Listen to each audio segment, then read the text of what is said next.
आज से 2 साल पहले मुझे कांग्रेस पार्टी ने उत्तर प्रदेश का प्रभारी बनाया।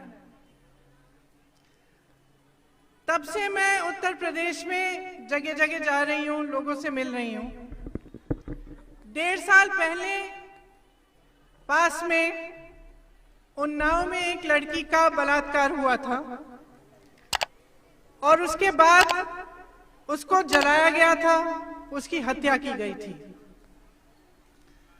मैं उस लड़की के घर गई। उस लड़की के घर में उसकी भाभी थी और उसके पिताजी। मैं कम से कम 1 घंटे के लिए उस लड़की के घर में बैठी रही। पिताजी कुछ नहीं बोले, चुप थे। उनकी भाभी जी ने मुझे पूरी कहानी बताई कि क्या हुआ, कैसा हुआ। उस लड़की की मृत्यु के बाद किस तरह से परिवार को प्रताड़ित किया गया, उससे पहले किस तरह से उसकी छोटी बेटी को धमकाया गया, उसे धमकाया गया, भाइयों को पीटा गया, उसके पिताजी को पीटा गया। उसके पिताजी ने कुछ नहीं कहा। कुछ समय बाद वो फूट फूट के रोने लग गए अचानक। और फिर उन्होंने मुझे कहा कि बेटी,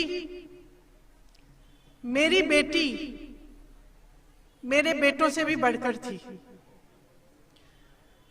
मेरी बेटी के साथ जो भी हुआ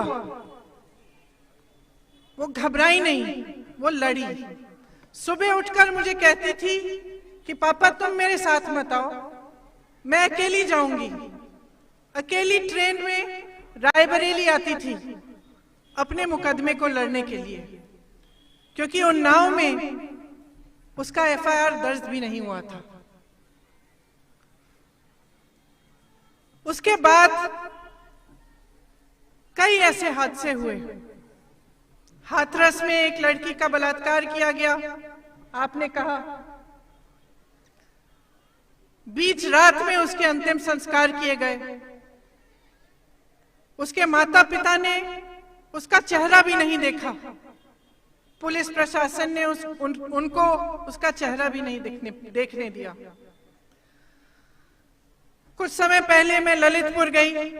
ललितपुर में 2 किसानों ने आत्महत्या की। वहां मुझे एक किसान की बेटी सविता मिली।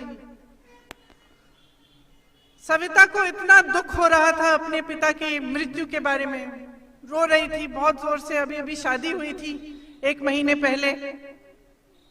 कह रही थी मेरी माँ अकेली पड़ जाएगी, उसका देखभाल कौन करेगा। मेरे मन में आया कि इतना अत्याचार हो रहा है महिलाओं पे। जब एक हादसा होता है परिवार में, जब किसी की मृत्यु होती है, किसान ने आत्महत्या की, अंत में उसका भी बोझ महिला उठा रही है। उसकी विधवा अकेली, उसकी बेटी अकेली है। तो बार बार यही दिखता है जहां जहां मैं जाती हूं कि महिलाओं का अत्याचार हो रहा है। यहां तक कि जब मैं गिरफ्तार हुई, मेरी पुलिस की बहनें हैं यहाँ, मैं गिरफ्तार हुई सीतापुर में। सुबह के 4 बजे थे। खूब लड़ी मैं, आपने देखा होगा। महिला पुलिस कर्मी मेरे साथ लड़ी, उनका कर्तव्य था, उन्होंने निभाया। 4 बजे मुझे जब जीप में बिठा के 2 महिला कर्मी, पुलिसकर्मी ले गए गिरफ्तार करके। मेरे पास में बैठी थी, एक का नाम पूजा था, एक का नाम मधु।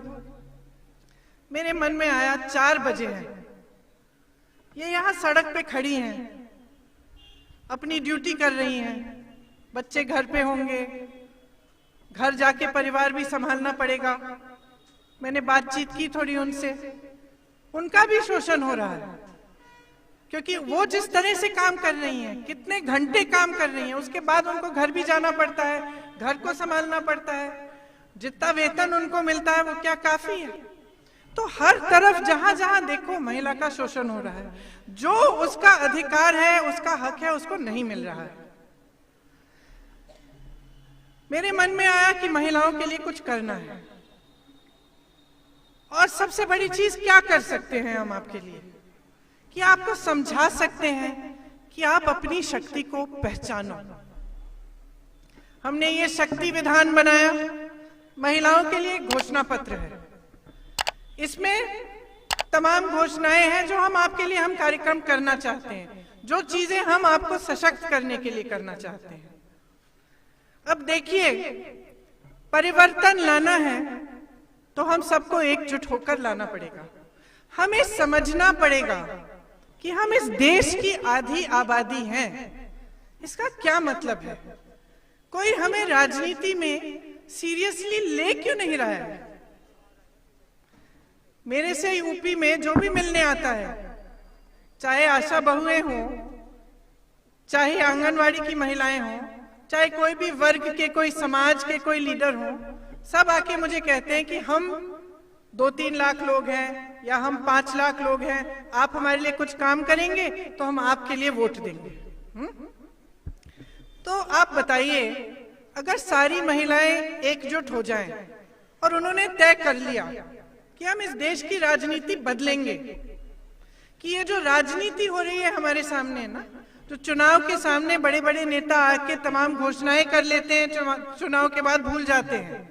ये राजनीति जहां हमें चुनावी मंचों से ये सिखाया जाता है, सांप्रदायिकता सिखाई जाती है, जातिवाद सिखाया जाता है, ये राजनीति हमें बंद करनी है। हमें चाहिए अपने भविष्य की राजनीति, हमें चाहिए विकास की राजनीति। हम जानना चाहते हैं हमें तुम मजबूत कैसे बनाओगे, हमारे लिए क्या करोगे।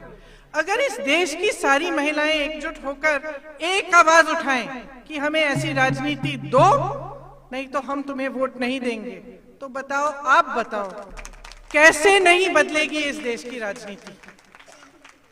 आप देखिए, हमने एक पहल की है। हमने कहा महिलाएं अपनी शक्ति पहचानो, एकजुट हो जाओ।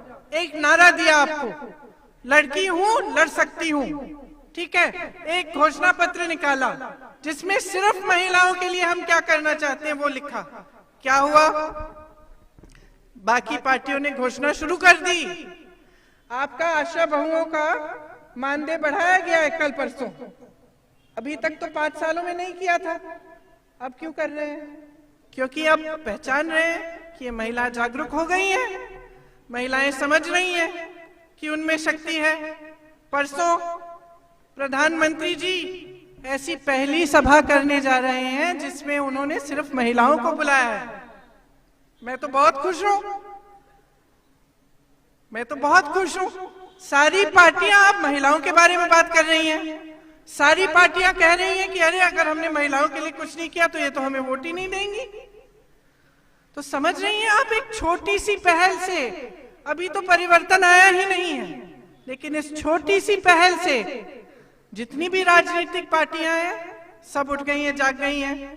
सब कह रही हैं कि महिलाओं के लिए कुछ तो घोषणा करनी पड़ेगी, हमें छोटी छोटी घोषणाएं कर रही हैं। लेकिन एक मानसिकता होती है। आप सबने कहा, आपने कहा कि आप अगर इस मंच पे खड़ी हैं तो आपकी माता आपके लिए, आपकी माँ आपके लिए लड़ी, संघर्ष किया। कल मैं अमेठी में थी, मंच पे एक मेरी पुरानी सहेली आई, रमाकांति।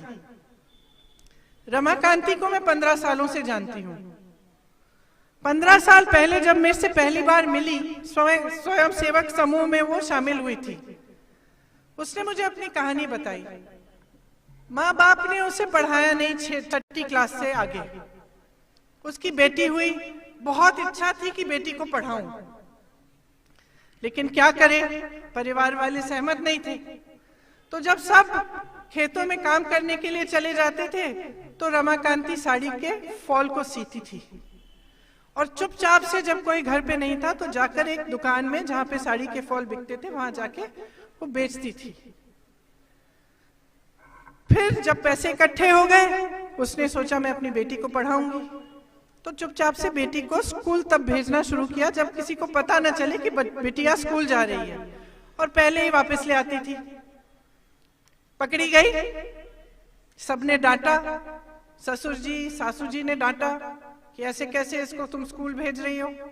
तो रमाकांति ने कहा, उनसे एक सौदा किया कि मुझे इसको भेजने दो, इसकी पढ़ाई की फीस मैं भरूंगी। तो सब मान गए। तो रमाकांति जब मेरे से कल मिली, उसकी बेटी उसके साथ थी, कॉलेज पास कर लिया उसने, नौकरी ढूंढ रही है। तो माँ संघर्ष करती है, किस लिए? वो क्यों चाहती है कि अपनी उसकी बेटी अपने पैरों पे खड़ी हो?